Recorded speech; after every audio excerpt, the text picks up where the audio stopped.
So the way I think of it is so if you have an edge in the market, even when you're on the edge, you're going to trust your edge because your edge is going to bring you back to life. Well, speed the bars, man.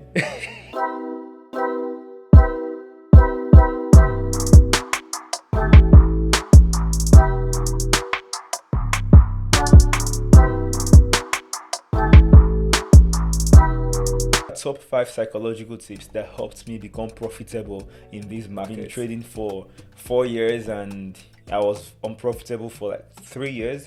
And I know that, like, being profitable takes a lot. It takes a lot of mental strength, and a lot of downtime for you to finally become profitable. But these are the tips that really helped me become profitable. Number one, and mind you, it's not the most important one. Stick to the end and find out. So number one is never risk more than you're willing to lose. So I know a lot of us traders, we are fond of this.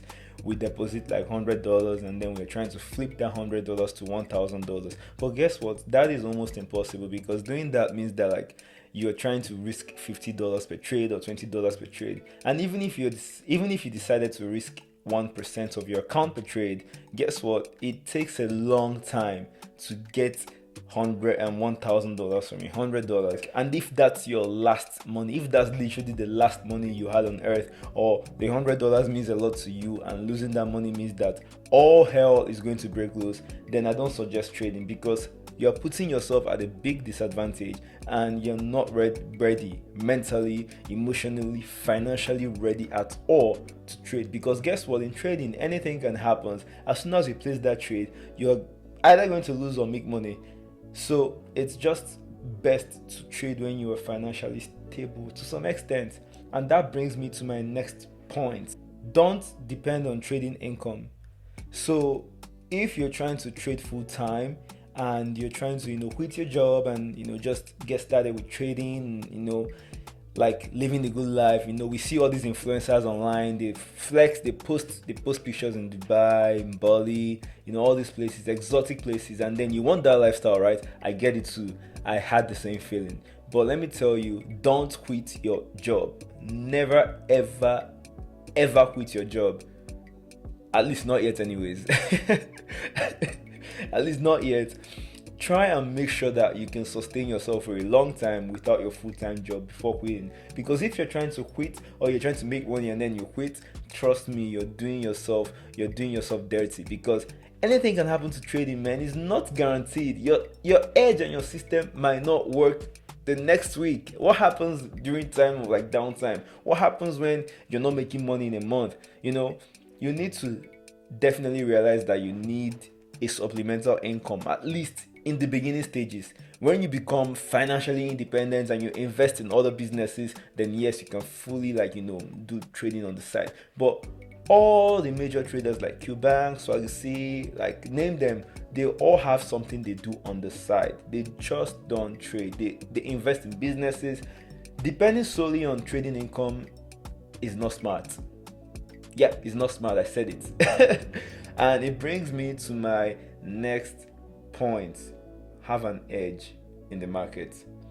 Having an edge in the market means that you've tested this system. You've tested it, you've back tested it for over a long time, and at the end you're always profitable. You've trusted this edge through the downtimes, and you know that, like, even in a losing streak, you know that your edge is going to come through for you. Like I just thought of a joke. So the way I think of it is so if you have an edge in the market, even when you're on the edge, you're going to trust your edge because your edge is going to bring you back to life. Well, speed the bars, man.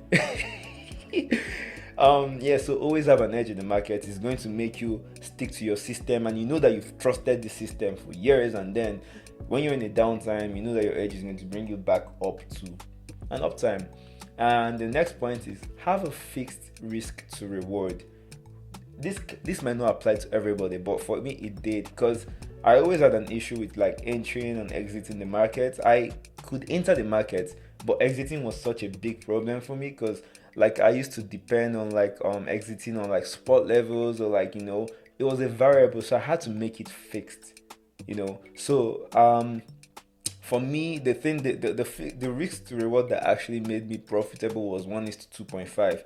But over the last few months, I've tweaked it a little bit, and it's probably not a good thing that I'm tweaking it. I should probably go back to what it was. But having that fixed to reward ratio just made my mind set that if I'm risking $100, I'm making 250. So regardless, there's no break even or whatnot. Well, sometimes I don't move to break even. That's my emotions playing with me. But I know that in my mind, if I'm risking $100, I'm making 250 no matter what. Even if the market starts sinking or going towards my direction, I don't care. I'm taking my 250 and I'm out. Or sometimes I do hold and hope that, like, I make millions from one position. But who is not? Everyone is guilty of that, right? And the last point, because I'm really trying to keep this video short, which is very, very, very, very, very important. Stop aiming for more than 5% a month.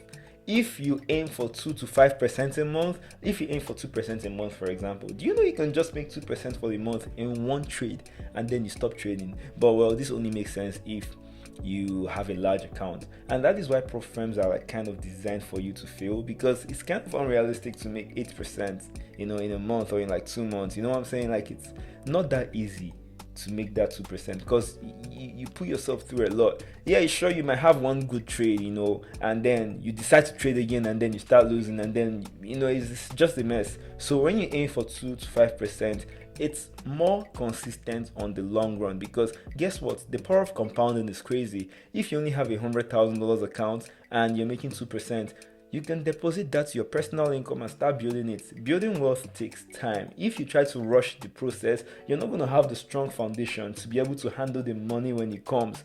It's good to just take your time, build the wealth. Anyways, I don't know what happened to the rest of the video, but I was basically saying that it's just when you build wealth, right?